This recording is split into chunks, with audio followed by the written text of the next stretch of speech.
नमस्ते। आप सभी का एक बार पुनः आपके अपने इस यूट्यूब चैनल पर हार्दिक स्वागत और अभिनंदन है। साथियों, आज हम वार्षिक अध्ययन अध्यापन योजना सत्र 2023-24 कक्षा 12 है विषय हिंदी साहित्य पर बात करने के लिए आपके सामने उपस्थित हैं। हम यहाँ पर वार्षिक योजना के विषय में जानकारी प्राप्त करेंगे और मासिक योजना पर अगले वीडियो तक इंतजार कीजिएगा। चैनल पर नए हैं तो सब्सक्राइब भी कर लीजिएगा। यहाँ लिखा है, हिंदी साहित्य विषय को कुल 5 अधिगम क्षेत्रों में विभाजित किया गया है और 5 अधिगम क्षेत्र इस प्रकार से हैं। पाठ्यपुस्तक अंतरा भाग 2 से 32 अंक के, अंतराल भाग 2 से 12 अंक के, अपठित बोध से 12 अंक मतलब 6+6, काव्यांग परिचय से 8 अंक के और रचनात्मक और व्यवहारिक लेखन से 16 अंक के प्रश्न किए जाएंगे। रचनात्मक और व्यवहारिक लेखन में अभिव्यक्ति और माध्यम नामक पुस्तक तो है ही, साथ में निबंध लेखन भी इसी में शामिल होता है। लिखा है, मुख्य पाठ्यपुस्तक अंतरा 2 को पद्य और गद्य 2 खंडों में विभक्त किया गया है। काव्य खंड को पूर्वार्ध में रखा गया है। काव्य खंड से शिक्षार्थी साहित्यिक अभिरुचि, सौंदर्य बोध व सराहना भाव विकसित कर सकेंगे। इस खंड में 11 कवियों की रचनाओं को शामिल किया गया है, जिनमें 6 कवि आधुनिक काल के एवं शेष 5 रीति और भक्ति काल के हैं। आधुनिक काल के कवियों में छायावादी, प्रयोगवादी व प्रगतिवादी कवि शामिल हैं। कवियों का क्रम भाषा, शिल्प व शैली के आधार पर सरल से कठिन रखा गया है। जयशंकर प्रसाद और सूर्यकांत त्रिपाठी निराला की रचनाएं कथ्य के गहन और गंभीर होने के बावजूद अभिव्यंजना में सहज और संप्रेषणीय हैं। अजय और केदारनाथ सिंह की रचनाएं शिल्प और शैली में सहज लेकिन कथ्य गंभीर, दार्शनिक व चिंतन प्रधान है। विष्णु खरे और रघुवीर साहे की कविताएं सामाजिक विद्रूपताओं पर व्यंग्य करते हैं। हिंदी कविता की विकास यात्रा में आने वाले बदलावों को इन्हीं कविताओं के माध्यम से अनुभूत किया जा सकता है। काव्य खंड में शामिल मध्यकालीन साहित्य के 5 कवियों का चयन क्रम और पठनीयता के आधार पर किया गया है। तुलसीदास द्वारा रचित महाकाव्य रामचरितमानस से उद्धृत भरत राम संवाद में मानवीय भावों के गंभीर और मार्मिक अभिव्यंजना प्रस्तुत हुई है। गीतावली के अंश भी मार्मिक और करुणाजनक हैं। मल्लिक मोहम्मद जायसी की पद्मावत के 12 मासा प्रकरण में वियोग वेदना को प्रकृति के साथ जोड़ा गया है। विद्यापति व घनानंद के छंदों में भी विरह वेदना का मार्मिक चित्रण प्रस्तुत हुआ है। केशव के तीनों छंद राग, रंग, शैली व आस्वाद के आधार पर अनुपम हैं।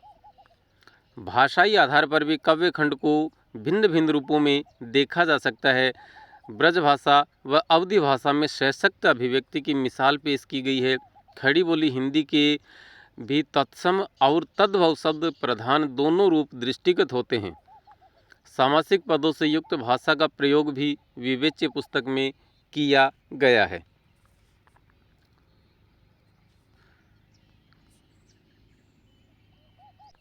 गद्य खंड में 10 लेखकों की रचनाओं को शामिल किया गया है। 12वीं के बच्चों की रुचि, उम्र व योग्यता के आधार पर उनके अनेक साहित्यिक विधाओं की रचनाओं को शामिल किया गया है। इनमें कहानी, लघु कथा, निबंध, यात्रा वृत्तांत, संस्मरण व आत्मकथांश इत्यादि शामिल हैं। गद्य खंड की रचनाएं शिक्षार्थियों को उनके परिवेश से जोड़ते हुए आगे बढ़ती हैं, जिससे कि शिक्षार्थी इनके अध्ययनोपरांत स्वयं लिखने को उत्सुक और तैयार हो सकें।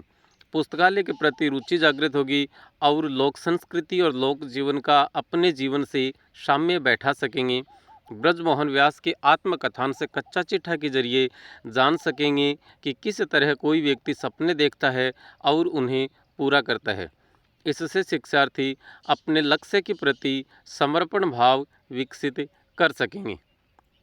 पाठ्यपुस्तक अंतराल 2 में कुल 4 बड़ी रचनाएं शामिल की गई हैं। चारों रचनाएं मूल के अंश के रूप में प्रस्तुत हुई हैं, अर्थात मूल किताब बड़ी है और उसका एक अंश हमारे पाठ्यक्रम में शामिल किया गया है। इससे शिक्षार्थी मूल रचनाओं को पढ़ने की रुचि विकसित कर सकेंगे। प्रेमचंद के उपन्यास रंगभूमि से उद्धृत अंश सूरदास की झोंपड़ी के माध्यम से मानव की जिजीविका व संघर्ष के विषय में जान सकेंगे। संजीव द्वारा लिखित आरोहण कहानी में पहाड़ी लोगों के दुख दर्द, दिनचर्या व मेहनत को रेखांकित कर सकेंगे। इससे देश में बच्चों इससे बच्चे देश के इससे बच्चों में देश के अन्य हिस्सों में रहने वाले लोगों के प्रति समभाव विकसित हो सकेगा। विश्वनाथ त्रिपाठी की आत्मकथा नंगा तलाई का गांव से संकलित बिश्कोहर की माटी के माध्यम से ग्रामीण परिवेश को रेखांकित किया गया है। साथ ही प्रकृति के साथ मानवीय संबंधों का रेखांकन किया गया है। चौथे अध्याय में प्रभास जोशी द्वारा जनसत्ता समाचार पत्र में लिखे गए लेख अपना मालवा खाऊ उजाड़ू सभ्यता में के रूप में संकलित है। इस पाठ के जरिए मालवा के प्राकृतिक परिदृश्य और वहाँ के परिवेश में आने वाले बदलावों की चर्चा की गई है। इस पाठ के जरिए वर्तमान में विमर्श के विषय बन चुके पर्यावरण संरक्षण पर अपनी समझ विकसित कर सकेंगे।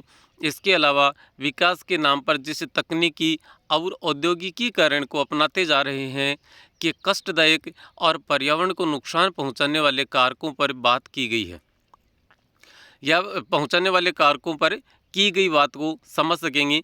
इसी अध्याय के माध्यम से पाश्चात्य और भारतीय संस्कृति का तुलनात्मक अध्ययन भी कर सकेंगे। काव्यांग परिचय अधिगम क्षेत्र के अंतर्गत काव्य गुण, दोष, छंद व अलंकारों के मर्म को जान सकेंगे तथा स्वयं को आगे की कक्षाओं और प्रतियोगी परीक्षाओं तथा साहित्य के पठन पाठन के लिए प्रस्तुत कर सकेंगे। रचनात्मक और व्यावहारिक लेखन के अंतर्गत अपना मत व्यक्त करने की योग्यता हासिल करेंगे। अपने भाव और विचारों को श्रृंखलाबद्ध तरीके से अभिव्यक्त करने पत्रकारिता की बुनियादी शर्तों को जान सकेंगे।